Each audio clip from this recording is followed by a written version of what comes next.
KWWL photojournalist Kennedy DeRaedt has the story.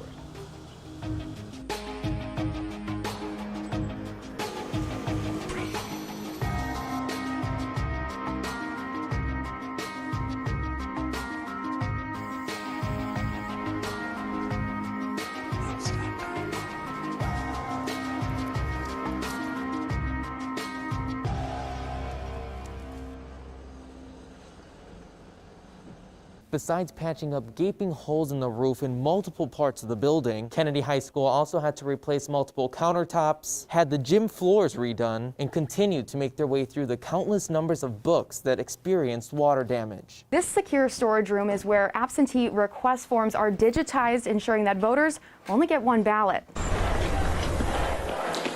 Ron, last night we came to you along Dubuque Street at the I-80 interchange, but as you can see tonight, we're actually on Interstate 80. Demonstrators have shut down the interstate, and Kennedy will move this way, and she'll show you that way. Demonstrators are moving up the on-ramp of the westbound lanes of I-80, so that would be headed towards Interstate 380 there. I'm here with photographer Kennedy DeRaedt. Kennedy, pan over there once again.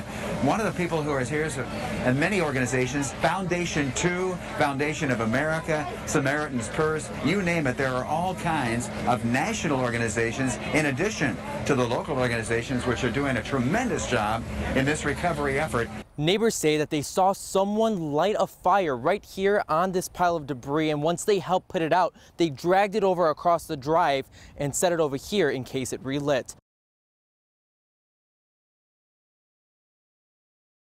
Cedar Rapids has always just been gorgeous in the fall with the large maples and oaks and so many species that are yellow, red. You know, it's always been so gorgeous. We had a wonderful canopy of spreading hardwoods, and every year it was a little overwhelming, but you just rake it up. In Iowa and in the Midwest, fall means the change of seasons. I think about walking in some of the large parks in Cedar Rapids, like Ellis Park or Jones and Daniels Park. They'll never be the same.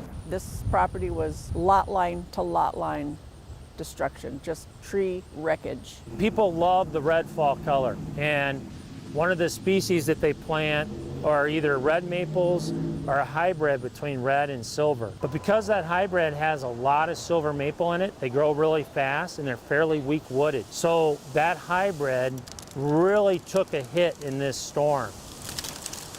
I think fall will be tough for people to, just experience without so many of their trees. However, we'll be able to see certain trees better. It's a good opportunity to appreciate the trees that stood through the derecho. They were like old friends. They're huge living things, and I can honestly say I'd walk out here every day, either with the dogs or when I walked up to get the mail. I would always look up and just revel. I mean, the canopy of trees was the God glory of the property, and I did not for one time ever take for granted the weight of that glory that was overhead. And so to have it all come crashing down was a pretty big blow. But just like everybody else, we'll play the hand that you're dealt and try to handle it well and do the best that we can.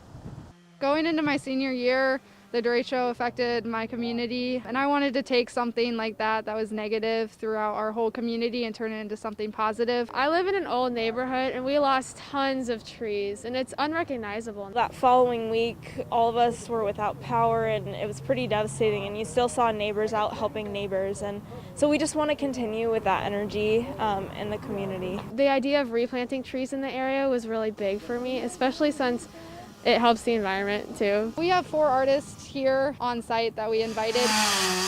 When we came up with this event throughout the whole week to kind of help raise some money and regrow the town and make some use out of some of the trees that went down. I was wounded in action in 2010-11. From my process in the military and the process of recovering, it really benefited me mentally and physically to be able to contribute back to society.